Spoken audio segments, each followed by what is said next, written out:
stay and be the baby whisperer.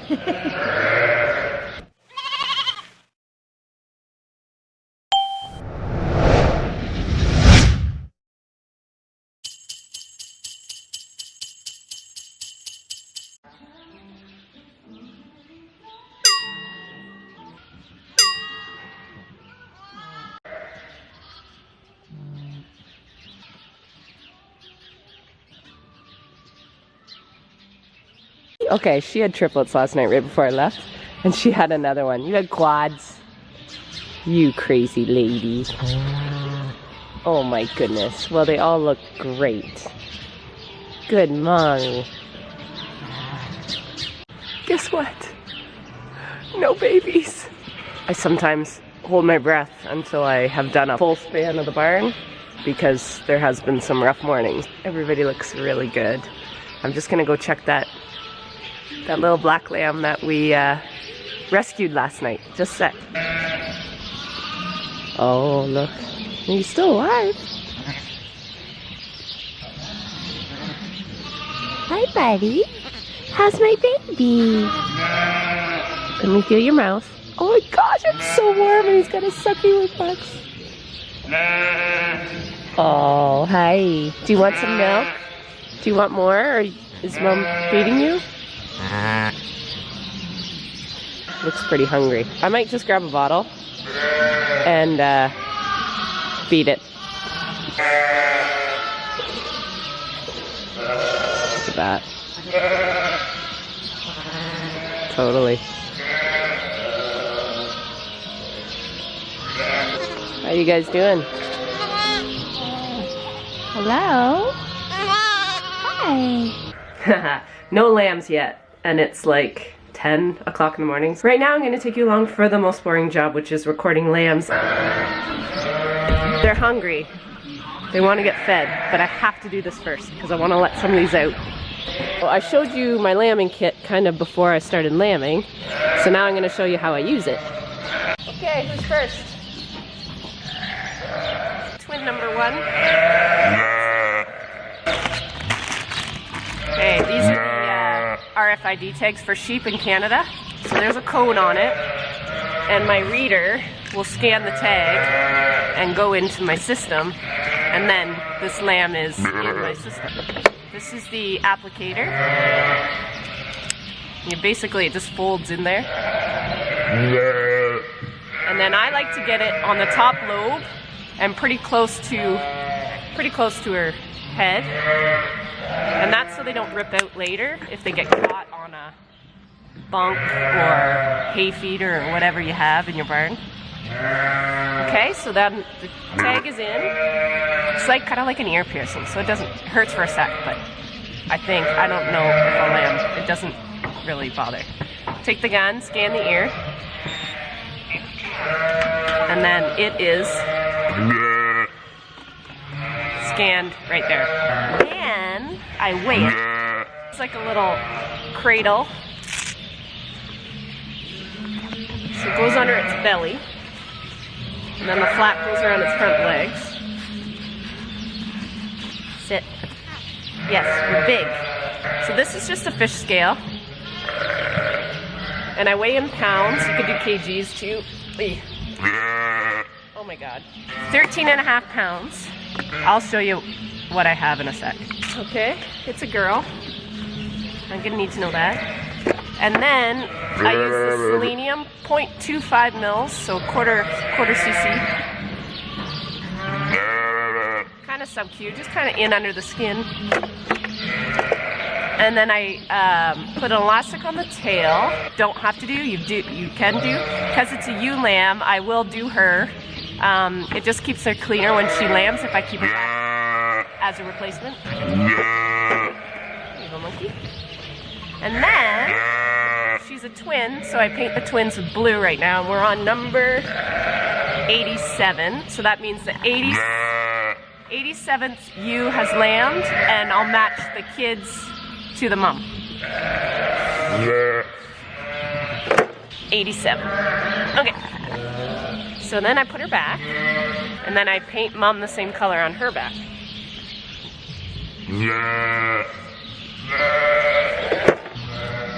So it was a ewe lamb. It was born yesterday, December 19th.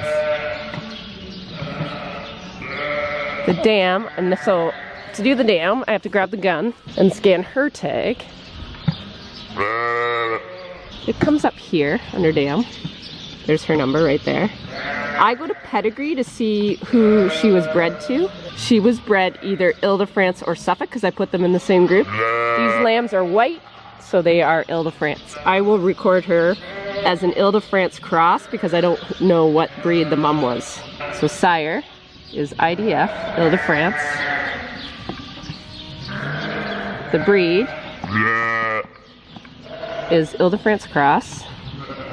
And number of lambs she had was twins.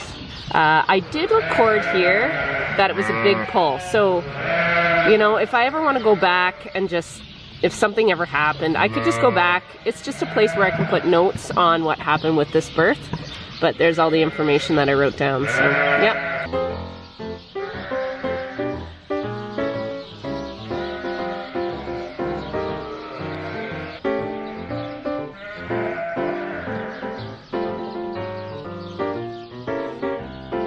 Up to date with recording, right up to the very last lamb that was born yesterday. And the count, I want to keep you guys posted with the count. 198 lambs out of 90 ewes. So my math says 2.2 lambs per ewe born. I think there should be about 50 left to lamb. And if I stay on track, then we're looking at about 300 lambs total, which is how many tags I bought. We could be in a reprieve right now because I did cedar this group. So the group, if you remember way back when I bred these guys, I split the group in half because I didn't have enough rams.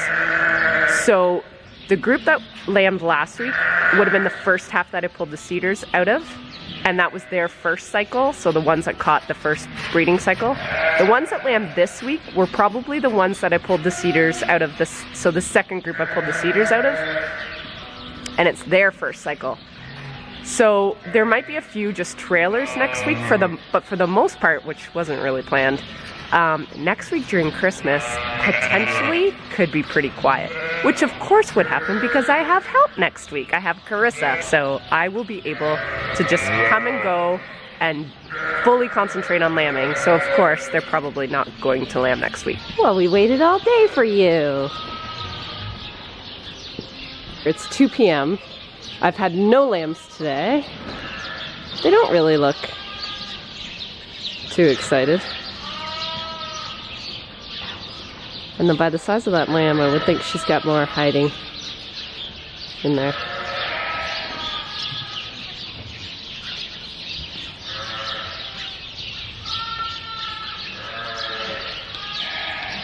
I have got to be honest, I'm starting to hit the wall. I'm a bit tired.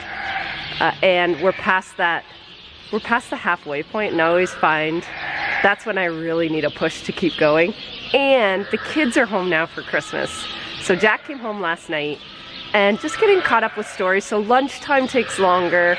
It takes me longer to get out here unless I see a lamb on the camera, to be perfectly honest. And some of these management jobs that I still have to do are really overwhelming me because I'm literally just in the brain space of lambing right now. I have to vaccinate the great big ewe lamb group. I think there's about 128 in that group. So my friend Belinda showed up this morning. She has been on some, it's kind of farm mission work in Africa. I think it's all beef farming related, and I'm not going to speak to it because I don't know enough about it, but she's just got home. She's super jet lagged, so she knew I was the only ridiculous one probably up at 5:30 in the morning. So she texted me and she said, "Coffee?" I'm like, "Yes." So she came this morning. We had a good chit chat and we had some coffee. And I'm like, "Hey, if you got nothing better to do today after, you know, your job, and you wanna help me vaccinate 130 ewe lambs, that's what I'm doing this afternoon." So I haven't even started it yet. It's just so overwhelming to me right now that.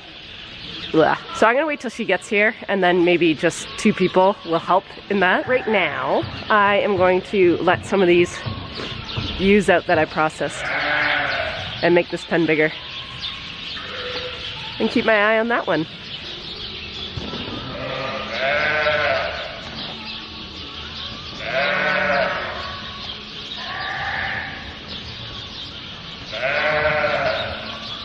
And then there were 2.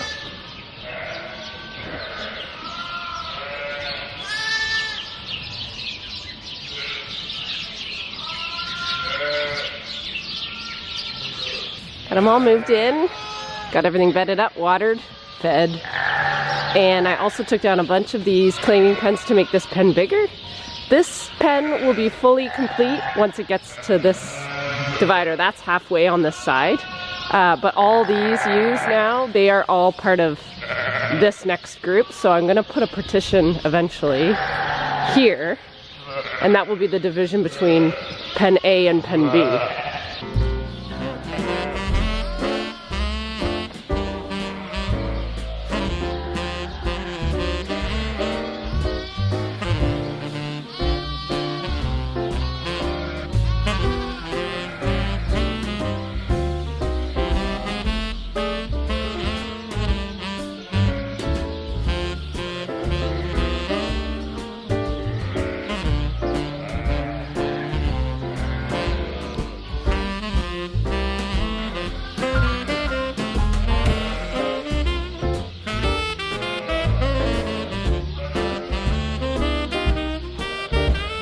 I brought in help, so Belinda's here. It's really loud. We're gonna start vaccinating these ewe lambs. I vaccinate all my ewe lambs before I want to breed them. My ewes came in originally with chlamydia, and ever since it's just plagued my flock. So I've been giving all my ewe lambs, I give them an initial 2-shot dosage of chlamydia vaccine, and then every year after that I'm supposed to give them another one. I do that maybe for a couple years, and then they get so mixed up with the rest of the flock I don't really bother. They're kind of crazy because it's one of their first times in the shoot, so it's really loud. Say hi, Belinda. So this is the stuff that I'm using. Come on. And it's a 2 ml shot. And it actually says here I'm supposed to do it 60 days prior to breeding, but that didn't happen. So I will have to talk to my vet, but I'm hoping 30 days is good enough.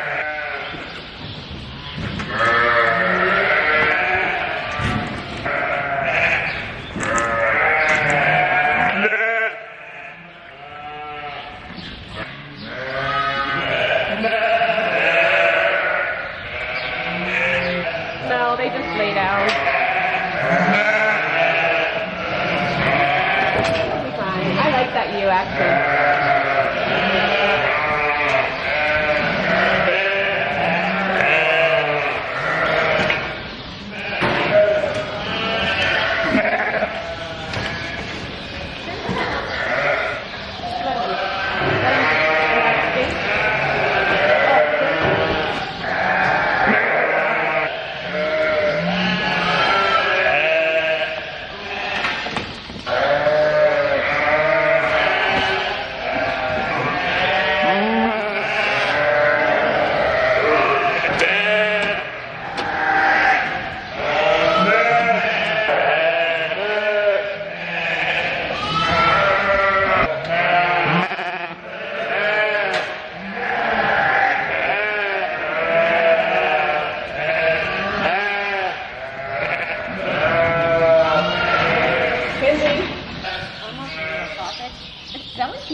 I know, I wonder if it did drink off Mum.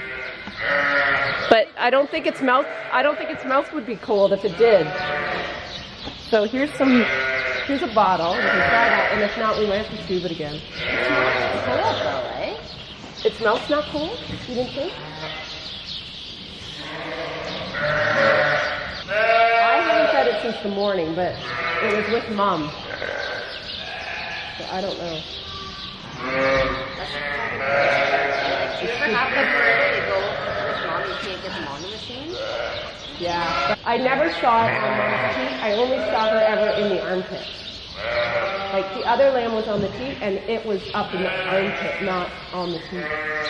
Oh my God, these little spotted ones are so... I know, they're cute.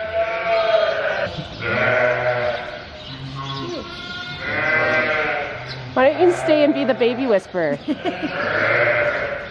Okay, fine. Every night is getting a little harder and harder to come out. It is about 8:30. This weekend I have Carissa back. I actually have her till Christmas, so that's really cool. But she's my cleaner. My barn is just, it's disgraceful. There's straw all over the floor. She does such a good job cleaning. I'm so blessed with people the people that do help me do such a good job. They're really good at the things I'm not good at. And I think that's key for people that work with you, is to hire people that are better at stuff than you are. These are the lovely ewes that got their chlamydia vaccine. If chlamydia infects these ladies, they tend to have really high abortion rates in their very first lambing. The thing with chlamydia, if they do contract it and they have issues or abortions, then after that they do build immunity.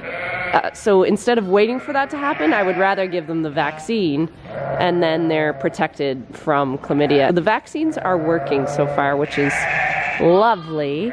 This is kind of a cool story. So these ewe lambs, were born out of this group last March. So the last time these mums lambed was March, and these were their babies. So in all essence, their little baby brothers and sisters are being born right now. It's kind of cool. Hello. They're very friendly. So part of today's frustrations is the fact that I love raising ewe lambs because they're friendlier and they're not scared of me, but when you're working with them, you want them to move away from you. The way my handling system is set up, I want them to move away from me. And the problem with these guys is they always turn around and come back towards me because they are used to me. This is where, if I had taken the time to train my dog, it'd be much more enjoyable, but I just haven't done that yet. So I put this little guy in the bottle pen, mostly so I can keep an eye on it, because I let them out of their little lambing pen, and I just want to make sure it is sucked back this bottle like no one's business. I might even give it a little bit more. So it's still fighting. It's still being good. So happy.